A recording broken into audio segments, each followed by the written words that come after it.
Welcome back to Women's Wellness Authority. I'm your host, Diana Roskowski. Today's episode is one that I think many women will deeply resonate with because we're talking about burnout, but it's not the kind caused by being just busy.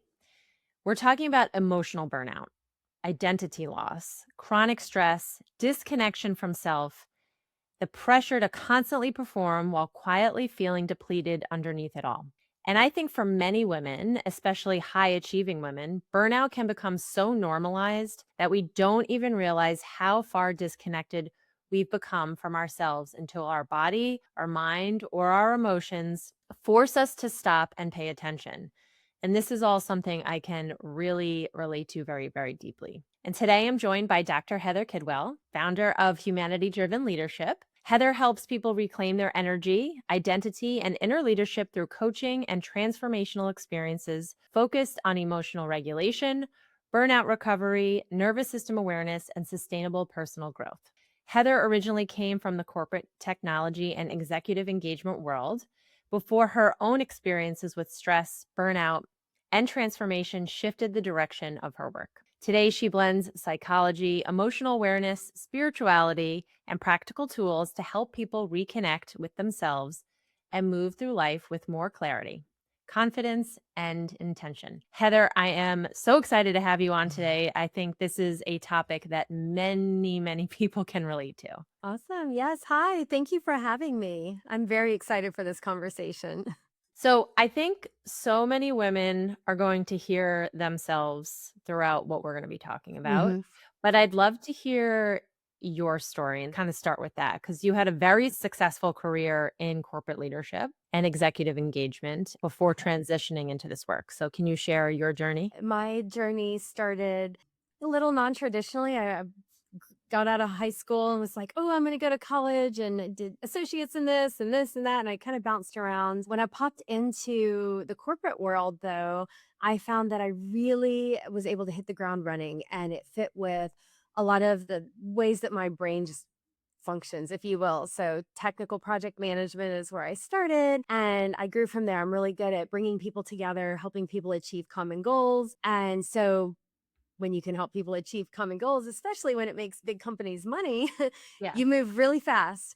So I wound up into a very senior leadership role quite early. Most of my peers were a good bit older than me. And I was doing, man, on paper, magic. So at 36, I had an office with a window. And in my mind, I had made it like the door, a window, and just, man, on paper, I was hitting all the marks. And I was doing all the things that I should be doing, that everyone wants to do, supposedly wants to do when you're climbing that corporate ladder. And, we're all told in high school and in college that, you want to build this great career, you want to make it to the top, you want to like make it, make it, make it, make it. So I made it. And when I got there, I just realized that I felt like a very, very alone in a room. Every room that I was in, though I was in front of hundreds, sometimes a couple thousand people, I felt very alone. And I started to get like lose a little bit of the peppy energy that I typically have. And as a hardcore extrovert, I started to not want to be around people. And that was my big tell that something was off. And I realized that I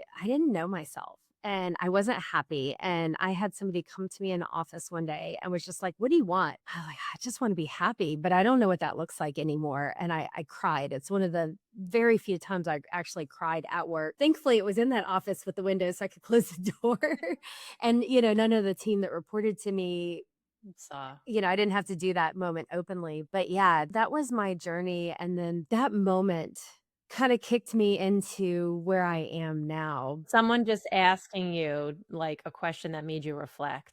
Well, you were Yeah, already feeling it, but then that really, like, was the trigger. it was, yeah, because I think she had I'm trying to remember the exact way that it went, but it went something along the lines of, "Hey, you didn't seem like you were quite you in that discussion. I didn't vocalize opinions, and it was in my organization that it was being discussed. So usually I had a lot of opinions on those things that I was driving." She was just like, "Yeah, what's going on?" And I was just go, "I don't know. I'm just not feeling it. I don't really know what's next. I don't know where I'm going." And she's like, "Well, what do you want?" And that's when I was just like, "I just want to be happy." And it was a big moment for me. That was really, really big and pivotal and really why I build everything that I'm building now.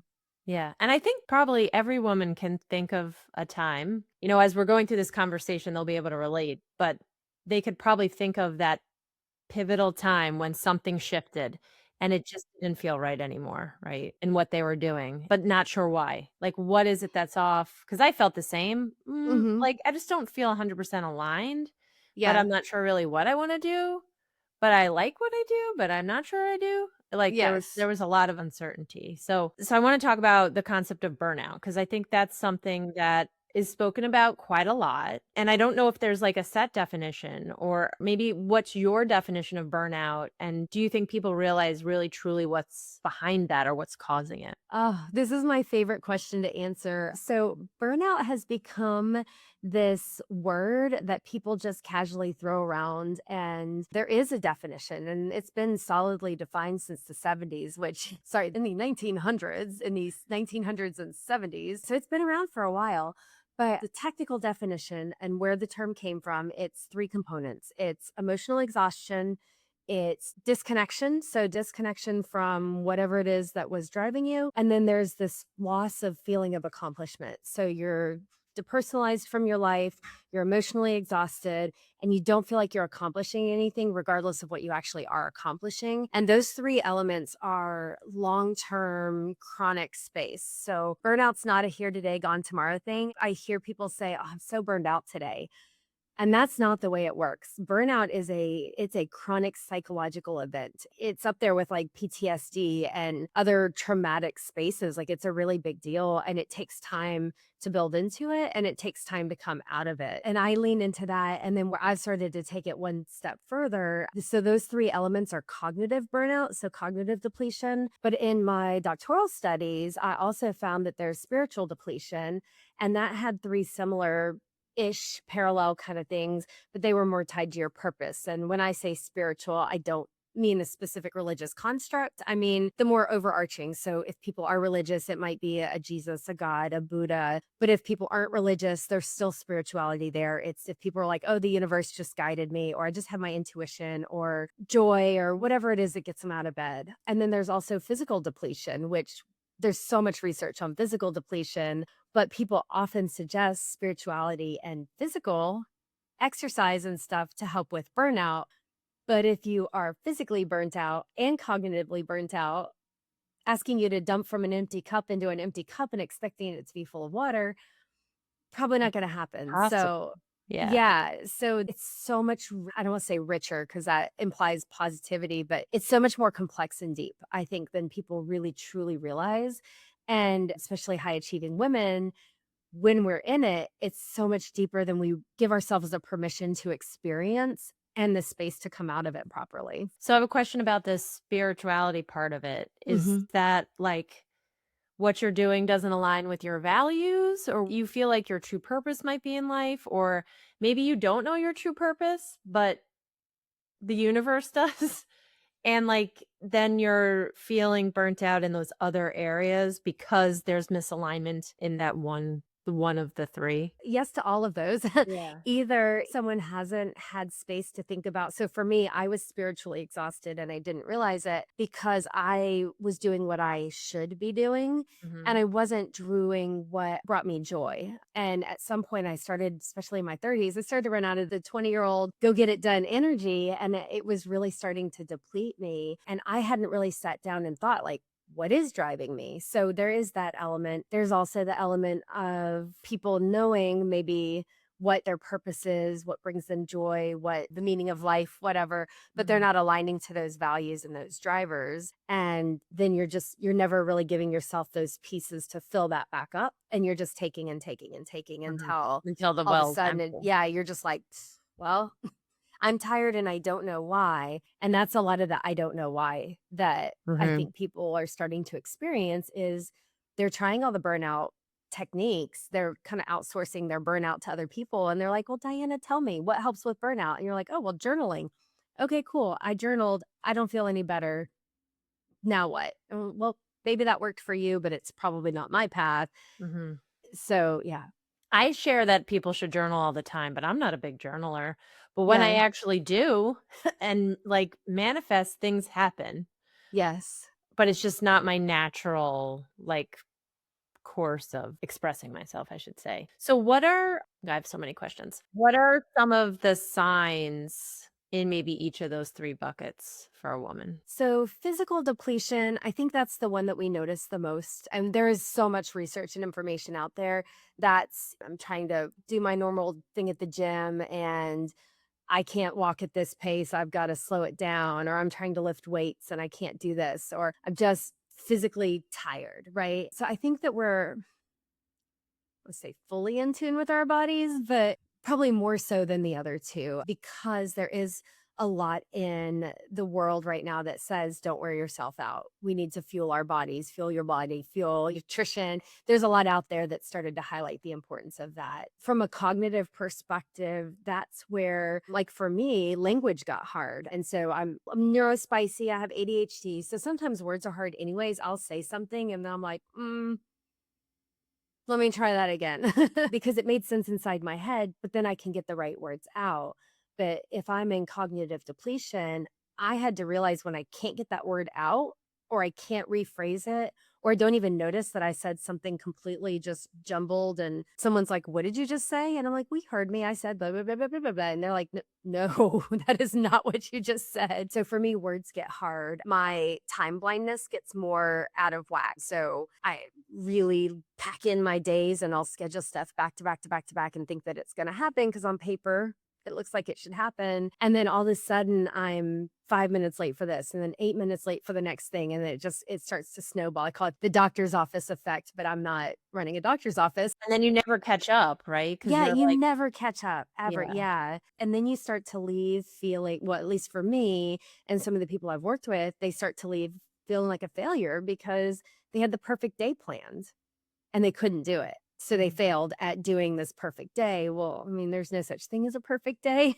And I hate saying that because I plan lots of perfect days that never go perfectly. yeah, But yeah, and then that's when you start to feel like, "Oh, I'm not accomplishing anything," and you forget about all of the things that you did accomplish. So if you accomplished 9 things and you're only thinking about that one thing or you're feeling really heavy that one thing that you didn't do, that's cognitive depletion. That's your brain that's just like, oh, it can't yeah. process all of this stuff." I found that I couldn't function unless I was, like, constantly engaged. Like, so Oh, if I had a break, I didn't know what to do, even though I had a laundry list of 45 things. yes. And I was like, "This doesn't seem right." Like, I've always been like, in college, I could always work and function really well with last minute things. I'm not the person that's there, like, 30 minutes early to anything or gets projects done, days in advance, but I was just noticing that was happening more and more and more. So unless I was in the back to back to back to back meetings, and then if I had an Mhm. hour break, I kinda was like, "I just don't know what to do." Which I thought, Yes. yeah, and then I would be like, "Just snap out of it, focus and do something on this list," but then it was like, I don't know if that's Yeah. if anyone else experiences that, but Yes, and some of that is when we are back to back to back to back, our brain releases dopamine and all kinds of other juicy chemicals because it's like, well, we don't know the difference between a tiger trying to eat us and these meetings that might need to happen, but our brains are built for survival. So your brain is like, okay, we're just going to get you through this stuff. But once you stop, there's no imaginary tiger that our survival brain. It's like, okay, cool. And then you lose that dopamine, all the other stuff that's just pushing you forward, and it feels uncomfortable, right? So, mhm. yeah, I definitely like that's the thing. Why do you think then so many women are disconnected from themselves as a result of all of this? Is it because they're not carving out time to take care of themselves? Is it because they're just driving forward with their head down at work, at home, with all activities? Like, why do you think women are so disconnected? I think there's two things there's an internal and there's an external. The external driver is our country was built on go-getters. There's always been these phrases like pick yourself up by your bootstraps. That was for the settlers that were trying to farm in lands that really didn't want to be farmed. And so, of course, they're not succeeding because it's not really good farmland. But we needed people to push forward. We needed people to go out. And then there's all the other go get it phrases. You can have it all from like women's suffrage. It's like now you got to be a boss and now you have to have it all. And if you don't have it all, are you not living up to your potential because Mhm. women have worked so hard to get you the right to be able to be the mom and the career? So there's this pressure of because I could have it all if I wanted, I have to have it all. Otherwise, I'm failing the people before me that worked really hard. And society is just really performative and really hustle culture. We live in a hustle culture. And the global nature of our world just makes it even more because it's like, oh, we got to stay ahead. And not only do we have the guilt of where we are, our current country, but you have the guilt of the whole world. Like, okay, well, not only me, I'm comparing myself to these people and these people and these people. Well, you So have I access to all that now too. You yeah, see it all. yeah. So I think our society really pushes us to do that. And what it does is it teaches us a very dangerous thing, which is ignore yourself and push through it. No pain, no gain. Like you sleep when you're dead. And like all these phrases that are just like, Mhm. well, that you can gain, you can get forward without pain. You don't have to suffer. Like suffering doesn't show that you've earned it. Like if you get something and you didn't suffer to get there, awesome. I'm not mad at that. Like, do that path. And sleeping when you're dead, I mean, you're dead. So, I mean, I actually am reading a sleep book, and it says that exact phrase is completely inaccurate because if you don't get enough sleep, you actually can't function properly, and over the long term, will have health yes. problems. Yes. Yeah. So So you're it's gonna be it's dead it's sooner because 'cause you're not. yes. Like what does that get you? You don't get to do anything after that. Yeah, And exactly. so there's that. And then I think internally, there's a sense of like women want to be equals in a lot of ways. And there is still an imbalance in the world. It's still a man's world in a lot of ways. And not that men don't respect women and not that we're stuck at home and we can't have careers and we can do a lot. And women's rights have come very far. But there's still I mean, it's still Oh, a yes. man-driven world, you know what I mean? So, when you're playing in that and you want to be successful my sister has 4 daughters, and she wants to show them, "This is how powerful a woman can be, and you can be soft and sensitive and powerful and have emotions," and that's a lot to carry, and you have to kinda set yourself aside to be able to prove all of these things. And so we're on this mission to prove and to get where we believe we can be. And sometimes we forget that just because you can get somewhere doesn't mean necessarily you want to or Mhm. you need to. It's like when my mom used to always say to me, like, well, if all your friends jumped off a bridge, would you? I'm like, well, I don't know, maybe.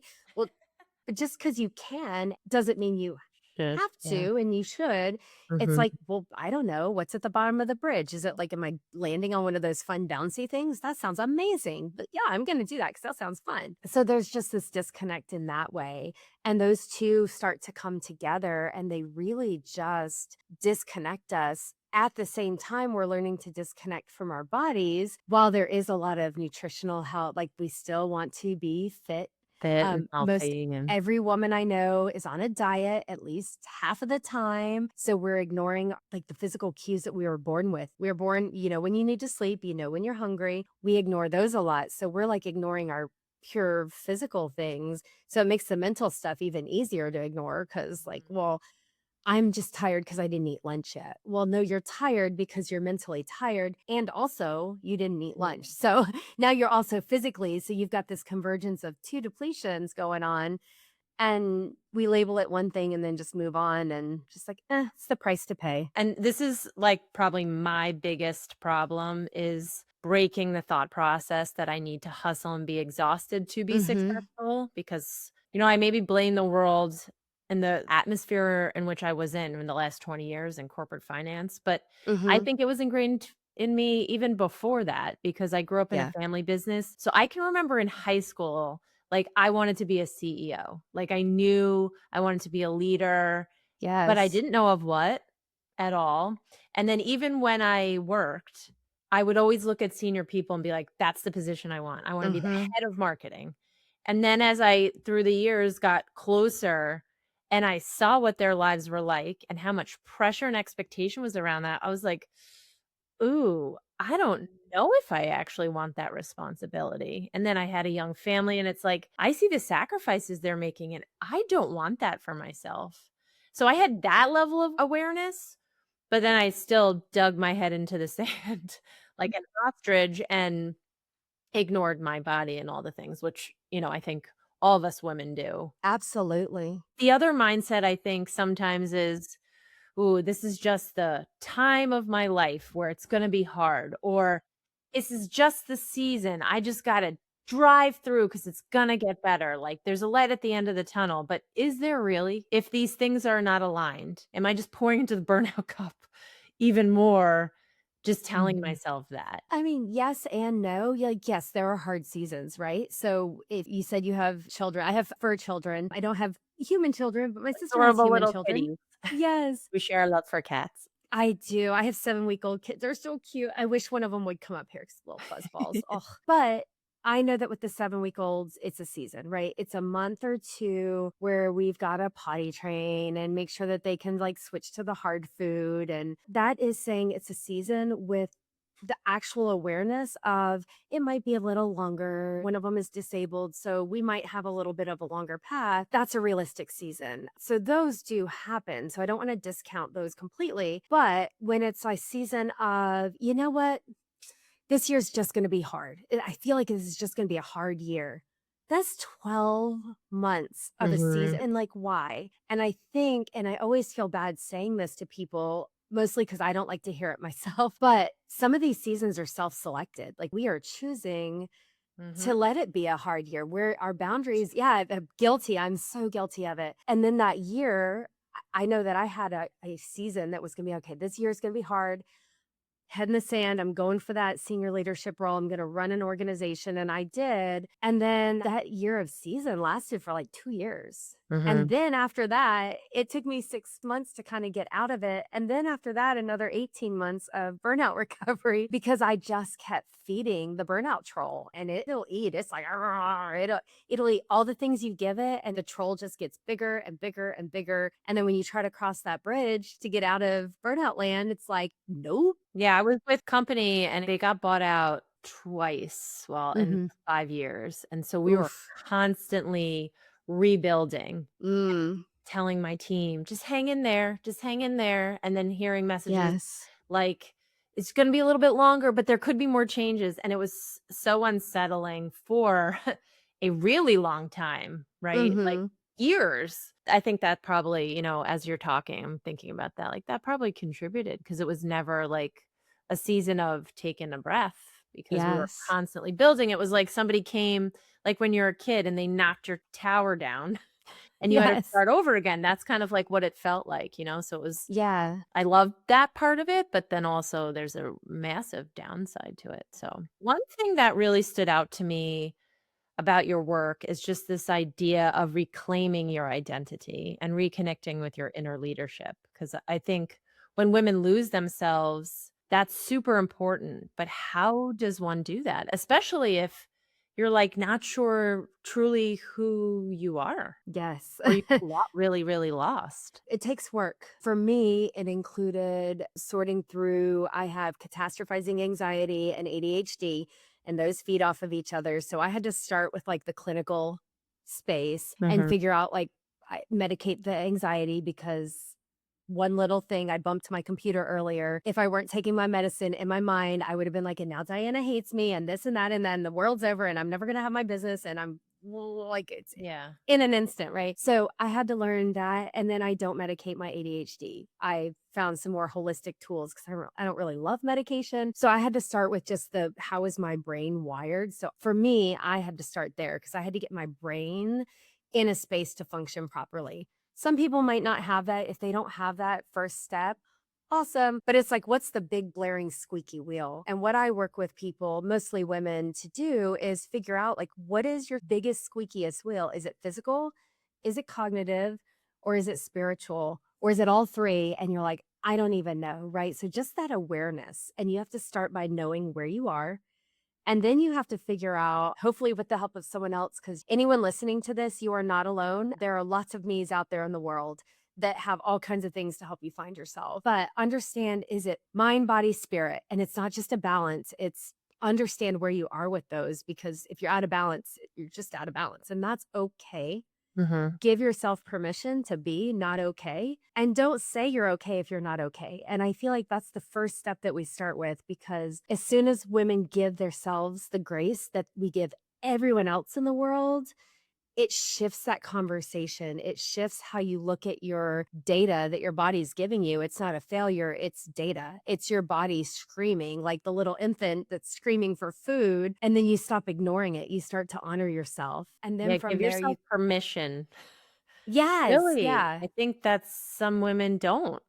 No, and I ask especially the women I work with that are moms or aunts, or if you've ever been around a human baby or an animal baby, when they cry, we don't just walk away and be like, "No pain, no gain. Yeah. Figure it out, baby." No, you pick them up, you hold them, you figure out, do they need food? Do they need comfort? And so when you look at your own self, maybe not like a baby, but you look at your own self like that, like, no, I have biological needs. I need comfort. I need food. I need rest. I need, whatever it is, and give yourself permission to be like, no, I need these things and I'm not getting them. And Mhm. that's okay for right now. And then from there, you can grow and then you figure out how to fill those needs, right? So there's Western mindset, there's very clinical diagnoses. So I started Western. I started with my brain chemistry because I knew my brain chemistry has been a challenge my whole life. Some people start Eastern, where it's more, spiritual. It's more, maybe if they have a religious construct, they lean into that for like purpose and kind of guidance, the universe, the whatever. Mhm. And you figure out, like, what is that ideal balance of that Western clinical, because we are beings that have systems that run, and then that soul, whatever you call soul, like that inside piece that drives you. And you start with the one that really resonates, that feels like home. And you do both though, right? So some people go one way or the other, and I help people find their right blend. I call it crunchy mix because I don't like the woo woo. I feel like that just Yeah. sounds like a kid's toy game or something, and it's so much more important than that. I hear that term all the time. I do energy work, so people are like, "I'm not sure what that Mm, is. That's so woo." And it's yes. really, really it's sure it is, but it's also way more mainstream, and if you think about I don't Mhm. think you can truly heal unless you incorporate all the things you're talking about. No. No, you can't. I could go to the gym every single day, and I could be journaling, but if I never deal with my feelings on some things Mhm. that have happened in my life, I'm actually not gonna be able to, like, really fully, truly heal, and it Yeah. takes work. It does, and energy work is one of the spaces that I always love, because that's where people start to bring up, they're like, "Oh, like Reiki healing and all these energy woo-woo crystal healers." I love crystals. I think they're pretty. I just like them because 'cause they're pretty and I like to play with them and they're tactile for me. There is science, though, that says each of those crystals, based on how they were formed, they have a different wavelength. Is it Mhm. possible that our bodies that run on electricity, when you introduce another wavelength of electricity, does that change the yes, Yeah, science says absolutely, right? And the energy, like feeling blockers and somatic awareness, our bodies literally are energy. There's science behind that. yeah, And it might not be, if you don't feel like it's the energy of the universe and all the things bubbling around, it's the energy of where your brain chooses to focus. That's still energy, that still drains you. So whether you look at it from an Eastern or a Western perspective, that work it's so important. It's just, yeah. I feel I like think it's the how you crunchy mix frame is it. a perfect example, like, you need a little bit of both, you know? Yeah, You can go to a absolutely. psychologist and talk about stuff and, like, process, but sometimes, you need your energy to be balanced, and that extra Yeah. little bit of work too. I just say that only Yes. because I'm, like, relatively new to it, like, 8 months in, and I can see differences in people that I work on Mhm. because of those things. Yeah, and I think where that really becomes beautiful, where I see the beauty of that crunchy mix, if you will, is that one of the things I see people do that are in burnout and stuff is they do more. So if I came to you and I was like, "Diana, I am so stressed out." And you're like, "Okay, what's your diet like?" "I don't know. I just eat when I can." "Okay, well, so let's add reminders to your already busy calendar." And I'm not saying you would give me this advice, but let's pretend like you did. And you're like, add time blocks to your calendar, make sure that you eat, pre-pack, and you know what? Spend half of your Sunday doing meal prep and. Yeah, And I so get what it. we do is we take that, yeah, and we just drop it on top of an already busy schedule. Well, I hate meal prepping. I hate it. Sunday, Heather, is not the same mood, and I throw so much food away because Wednesday Heather doesn't want what Sunday Heather made, and I've never once made it to Wednesday and been like, "Oh, yeah, that tuna salad that I made on Sunday sounds amazing." I'm like, "Oh, I had to cook it." It's like cooking Thanksgiving dinner. By the time you get done cooking it, you're like, "Ugh, Yeah, I you're don't like, want "I any of don't even know if this." I want the leftovers." Yeah, but when you know what your crunchy mix is, I'm like 40% crunchy. I'm mostly grounded, and some of that's my doctoral training. I'm like a college serial student, if you will. Like, I've done so many degrees just because 'cause I'm like, "Oh, I wanna learn that." I So, love like, learning that's too, yeah. that's just, like, how it sits with my brain, but I still recognize that I need mindfulness. I can't journal. Journal is very toxic for me. I have a toxic relationship with it because of, like, my mom would read my journal, and it became this weird game. So, like, it's not a safe space for me, and I had somebody that was like, you could just color." Same thing. It's a creative expression, it's a way to get the thoughts out or color and just write a word down here and there, or now I write on Substack. I write it so that it is read, and then I took the power back. So technically, I do journal, but I don't like to call it journal, I call it Substack writing. But I had to learn that I need those 2, and I stopped doing the things that didn't serve me because I was like, "You know what? My nutritional space, is it perfect? No. Is anyone gonna write a book about how I fuel my body? Absolutely not. I run on cheese and wine, protein shakes. I do eat my vegetables and stuff, and I do the things that I need to do for my body, but I am not textbook there. But I'm healthy. My vitals are good. My panels are good. My hormones are a little off because I'm in my 40s, but I don't think that's my nutrition, maybe a little. The thing that you keep saying is, like, you are in tune with all those things though, right? Yes. There's the big difference, like, you might be doing something, Heather, that I love, like, say I loved journaling and, like, that Yeah. was the it thing for me, like, my girlfriend does it all the time, and I'm just like Yeah. a hard no, but that I, like, know for myself, and I'm, like, at least acknowledging, "That's great for you, not great for me," and I'm in tune with, like, the food. I know I should do better, but I don't, and I'm okay with that. Like, those are the things Yes. that I think are important conversations to have with yourself, because I do think it's Mhm. really hard when you're trying to shift, and I wanna kinda, like, get to that, how to shift, like, out of Yeah. burnout and what that recovery looks like. It is really hard when you then think of, "Oh my god, there's all these other things I do need to now add to my plate to get to a better place." It's like, it's too much. It's I too like much. micro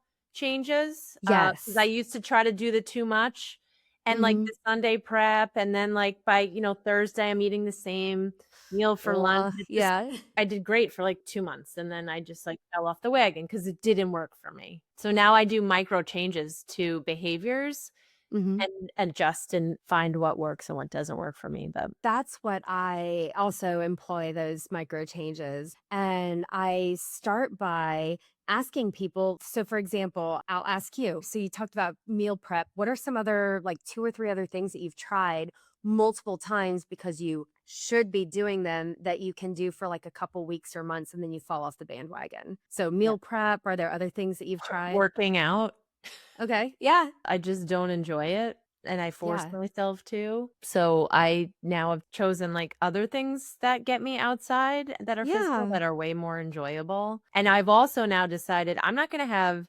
a homemade, delicious, nutritious meal every single day of the week. I'm gonna shoot for 2 days. Perfect, see? Yeah. Yeah, so I start with micro cutting before I ask people to add 2. So, if someone's like, "Well, I feel like I should meditate every day." This is something that for me, so meditation for me, I can't count how many people had told me, "Well, you just need to practice." Remember about the anxiety I told you about and the ADHD? If you leave those 2 and me alone and I have to sit still, guess what we're doing? We are catastrophizing everything that can possibly be catastrophizing Mhm. on this side. And then I'm also making 800 to do lists. And I don't do well alone with me and my own brain. I can do guided meditations if the person commits to talking every 5 or 6 seconds. Like if it's talking the whole time, I can play instruments.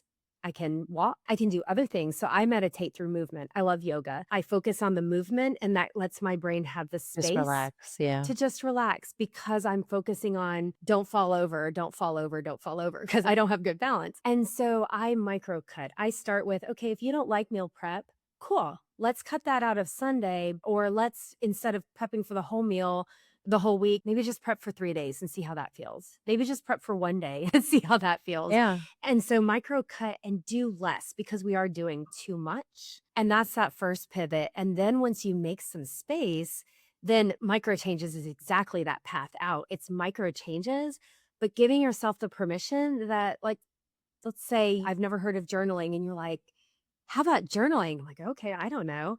Let me try it, but give myself the permission that I don't like it. You gave yourself permission that you didn't like going to the Yeah, gym. like, don't force something that you don't like because you Right. feel like you have to do it because somebody's Because you talking about it on a should. podcast, or you see Yes. somebody that you admire on social media and follow, and they suggest it, but it just, like, doesn't feel aligned. Just set it back down. Yep. And I Yeah. have people make a list of, I tried this experiment. It didn't work. So I'm going to put it on the tried that, didn't work. Might come back to it later, but I'm going to set that aside. I'm going to try this other thing. Oh, this kind of worked, but if I tweak it in this way, I think it might work better. And then you tweak it. And eventually you add these little things in. It's kind of like nutritionists say, like you crowd out the junk food with the Yeah. vegetables. Kind of the same concept, except you're crowding out, for lack of a better word, all the crap that we're doing that doesn't serve us well. And it's our responsibility to take care of us, right? And, you kind of crowd out those things. And then eventually people start to feel a little better. They start to find that connection with their purpose. That's why it takes so long. I know very few people that just light the match, walk away from life, and all of a sudden they feel better and magical. Well, you probably burn down half the things that support you as well. Just because there's Yeah. trash in the house doesn't mean you burn the whole house down. You just take the trash out, right? That's what I see as the path to recovery. And it has to balance and honor where you are. And if you are suffering from multiple depletions, find something that you can reiterate through. Like I do the quiz, and I'm working on an AI version of it that can kind of prompt and have more discussion. What's the quiz? Are you stressed? Are you overwhelmed? Or are you burned out? And it looks at it from a physical, Mhm. cognitive, spiritual element. And then instead of just saying, oh, like stress is a spark, it's just I'm stressed right now. Overwhelm can come and go. Burnout is that like big bucket. It'll say like, well, based on what you've said, and you know yourself better than you, but you're leaning a little bit towards you are mentally stressed, but it sounds like you might be a little spiritually overwhelmed or a little physically overwhelmed or So you answer questions and your quiz will kinda help decipher that for me. That's great. yeah. And then if you have your crunchy mix, if you know that like you've got 10 people on your team, you're 40% crunchy, but you're spiritually overwhelmed. Well, maybe you bench some of the non crunchy people and you bring all four of the crunchy players in to help with some of that. Cause, the crunchy is really good at the Yeah. purpose, the intuition, and you can kind of play with that. You don't have to have the whole team playing at the same time, right? Like, think about a basketball team has 5 people on the court. There's probably like 10 people on the bench. You set that play that you need, and then that's how you get out of it. And you let yourself flex with it. Like maybe meal prep was awesome for 2 months, and maybe you're just tired of it for a month. Maybe you want to do it every other month.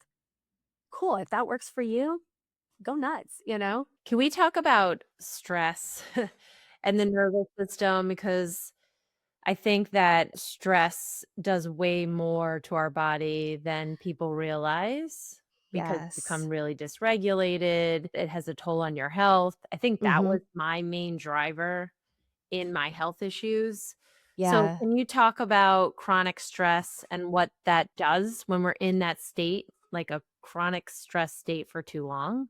Yes. Oh, I'm gonna do the 30,000 feet version because you could do a whole nother podcast just on the mental, physical effects of stress. Like there's so much that it does. It causes your body, your brain to dysregulate all the chemicals that it does. Things misfire. You don't have the dopamine, you don't have the serotonin, your melatonin, your cortisol, like all those hormones don't function the way that they are supposed to function. Your body doesn't process hunger cues. It doesn't process tired cues. You might be really hungry, but really what you're tired and you're thirsty. Like all the messages just don't travel correctly. You don't heal as well. When you sleep, your heart rate's higher, so you're not resting as much. There's so much in it. And that's why high stress jobs like your lawyers, those people that are making the big money that everyone's like, I want to make that much. Well, yeah, they have heart attacks in their like 30s because their body is just going and going and going and going. And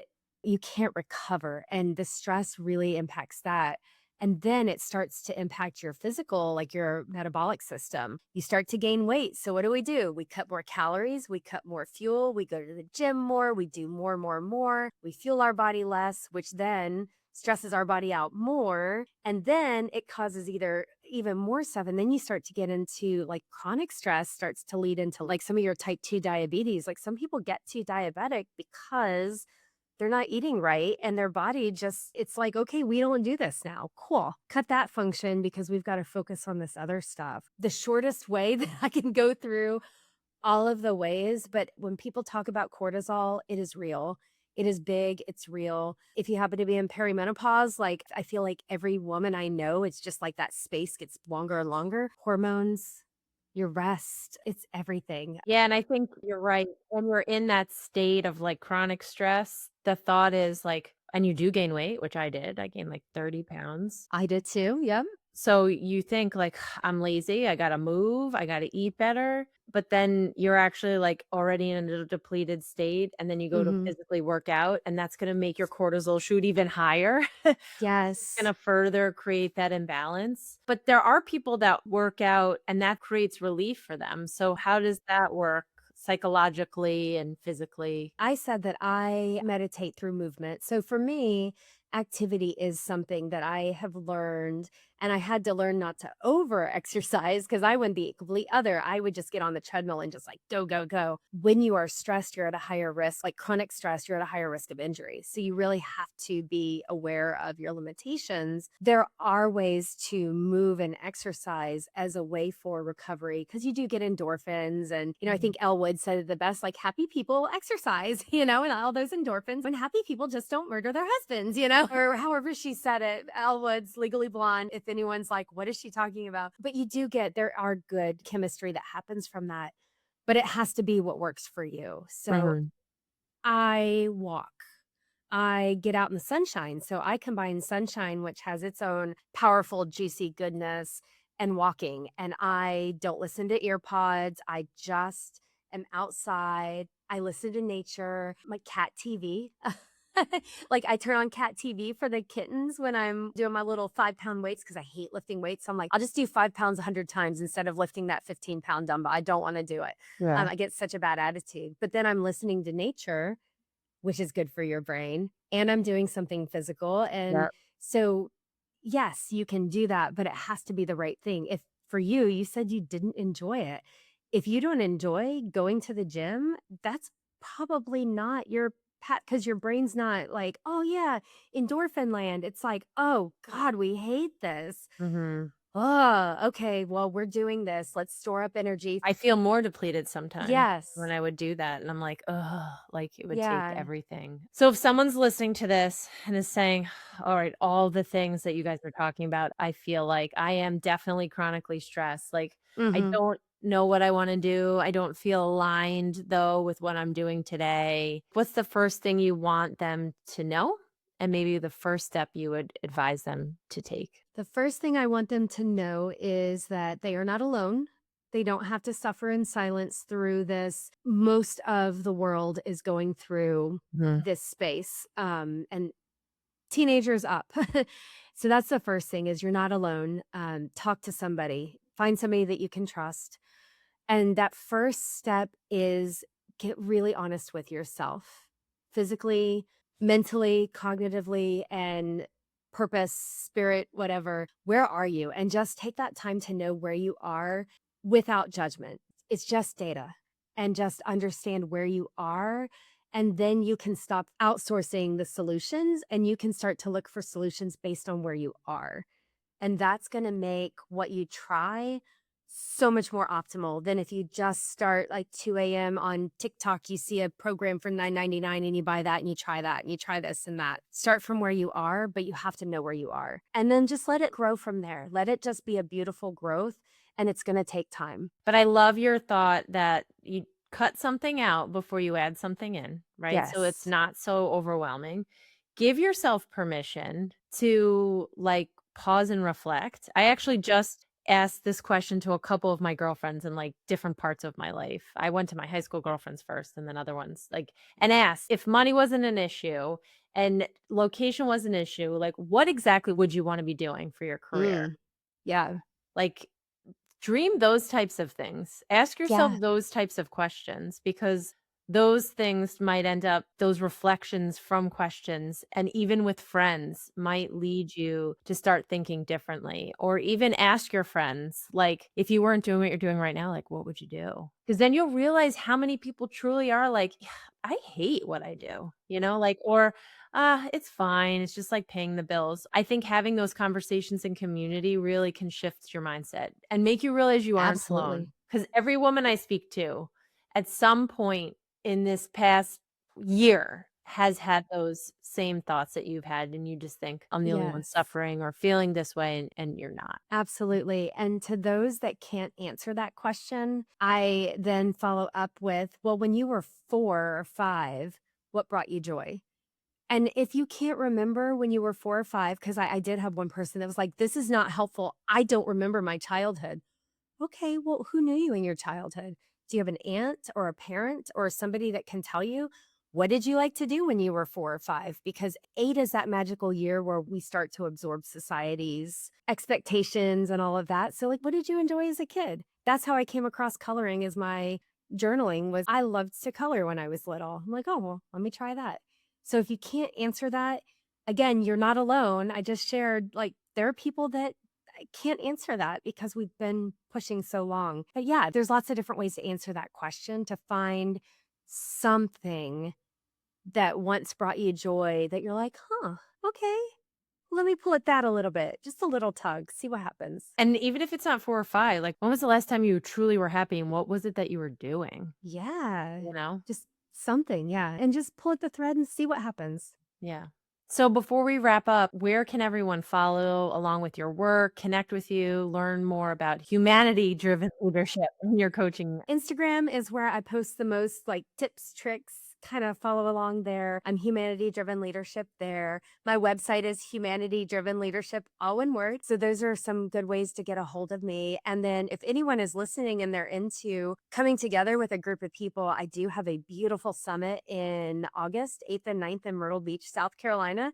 Water is very powerful in healing as well. It's on my website, it's on my Instagram, and Diana, I can give you a link to it as well. So there's lots of different options, group, solo, silently just follow along. That's where I'd find me. What about that quiz? Do you only get access to that quiz if you work with you, or is that quiz on the website? Just if I wanna know if I'm in burnout, exhaustion, or I have the quiz as a digital download. It is a purchase right now because I haven't quite figured out how to separate it from the tech stack that I have. But I do have a link to that out there. If you're really called to that and you're like, oh, paying for a digital download doesn't fit, just reach out. I'm always happy to have a conversation. I do 15-minute calls where I usually can tell within 4 or 5 minutes kind of where there's you're someone leaning. that And I'm always happy to have that intro conversation. just reach out. Perfect. Yeah. Well, thank you so much. I really appreciate it. Yes, this was wonderful. Yeah. And here, listeners, is what I hope you can take away from this conversation. Burnout isn't just about doing too much, it's about being disconnected from yourself